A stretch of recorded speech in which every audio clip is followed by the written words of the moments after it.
Kittyhawk Tigereye review. Doing it a little different this time. It's coming right up.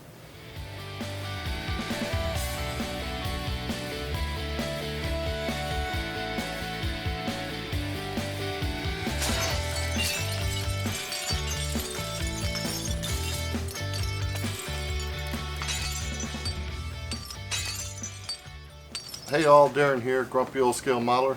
It's been a while. I apologize, but work, life seems to have gotten in the way. It's kept me away from content. It's kept me away from the bench, and I've got a little break, so I figured I'd jump into it with a new review. And this one's been a long time coming. This is the Kittyhawk RF-5E Tigereye on 1/32 scale. I want to thank Song Wang and Sophia Lin over at Kittyhawk for sending me the kit to review. I meant to get to this quite some time ago, but other projects and, like I said, work and stuff has kind of kept me from it. But we're going to get started, and we're going to do it a little differently. Like I said in the opening, we are going to not just open this up and do a typical sprue review. There's a lot of sprue reviews out there that you can go and you can Google and you can find. I want to do this one a little bit differently and do it as a complete build review. So we're going to take a look at this step by step. We're going to document the good, the bad, and the ugly, and we're going to talk about it. So stick around. We're going to get right to it. I hope you enjoy. Okay, so as I said, there she is, the Kittyhawk RF-5E Tigereye, 1/32. I'll be honest with you, I think that's going to be a good kit. I'm really kind of looking forward to doing this. It's a no pressure build, and I kind of like those. I like those a lot. You know, it's just this is just going to be a fun build. So here's that instruction sheet, and I'm not going to go through every single one of these bags. You know, there's a bunch of stuff here. It's been done. It's been done over and over again. And you know, Kittyhawk always does have really good detailed stuff. I mean, their panel lines are always really good. The plastic's always really good.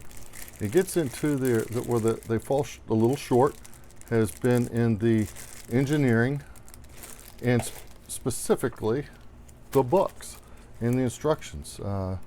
Things can be left out or mismarked or what have you, and you know, we're going to check that. We're going to check that as we go through this. So this is going to be kind of fun. Let me put this back in. I mean, even the clear, I haven't taken it out yet, but these clear parts, man, are fabulous. They're just, there's no seams in them. I need a little bit of polishing, but those are going to be beautiful. So let's set this off to the side here and see what we got. So step one here, as I said before, is it's our instruction book, right? So, our cockpit. That's where we'll start. And there are a bunch of parts. So what I'm going to do is I'm going to go ahead and start pulling stuff off the sprue and get these piece parts ready. We're going to do 1 and 2. Now typically I leave the seat, I paint the seat later and put in so I can stuff the cockpit full of foam. So I may leave that seat for a little bit later on. We'll see as we start to put the stuff together, but this is where we'll start, and I'll be back with you here shortly and tell you how it's going.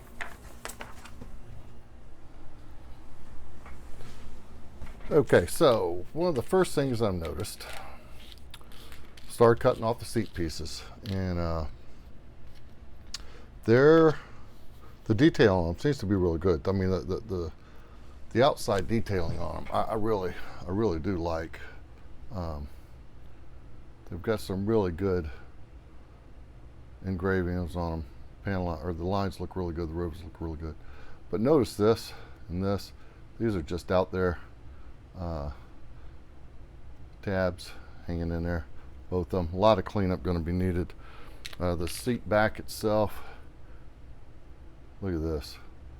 That's got to be cleaned out. Now, this has got cushions on it, so I mean, it doesn't have to be super smooth, but it's got one right up here on top. Also noticed on some of the seat pieces, the side parts, there are, I don't know if you can see them, but there they are. Oops, I got off camera. You can see right here. Gonna need to be filled in. So that might hide a little bit too. We'll see as we get into construction if that gets hidden, but I'll certainly let you know. I'm gonna start putting the seat together now. Clean it up, put the seat together, and we'll see where it goes. Okay, so we are through step 1. We are through step 2, and moving to the lower half of step 2. And I got the seat assembled. Now, one thing with the seat that I noticed, I want to point out, and look at the instruction sheet here. It asks you to put on these backs right here, here, and here. But they're olive drab. They're called out olive drab anyway. And they call out dark gold gray for the rest of the seat. So it seems to me, and all this is gold gray. I left the hoses off, which are black. I figured those best to put on and paint separate. So the seat is in the shape that it's in now. It's a shell. To be honest with you, it's fairly nicely detailed.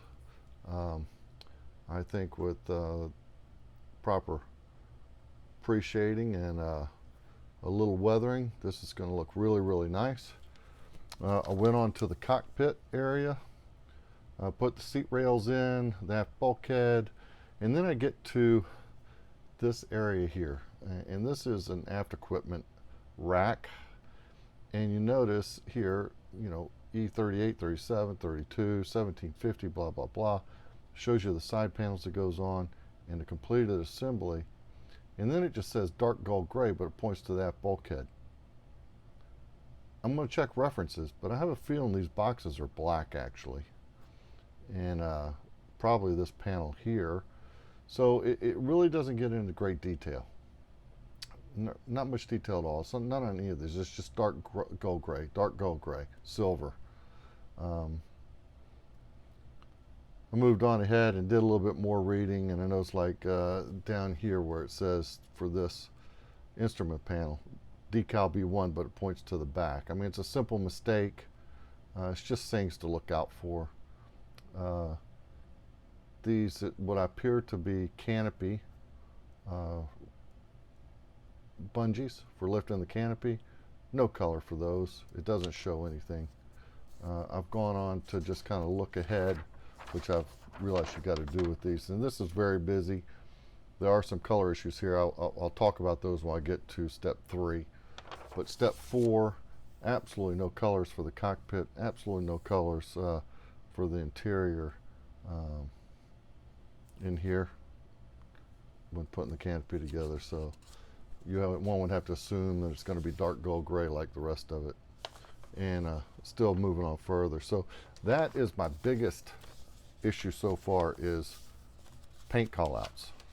The instructions otherwise through this have been fairly self-explanatory. The detailing is really, really nice.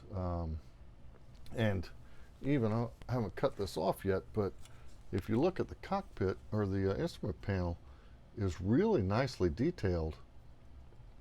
I am going to use the decal because that's what the instructions say, and that's why I'm doing it. But this would really be nice if it was done with the dry brush and really bring out the details and the knobs. So I don't know, maybe I will deviate a little. We'll see how that comes out. Might be best to cut out the decals and lay them in there and do some dry brushing just to give them a more realistic look. But we'll get to that when we get to it. Yeah, so anyhow, so next we'll be doing some priming.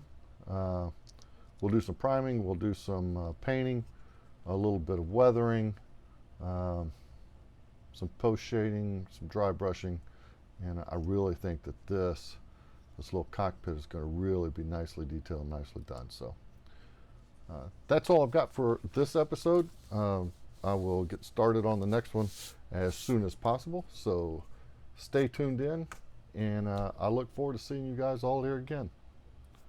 Grump one out. Good night.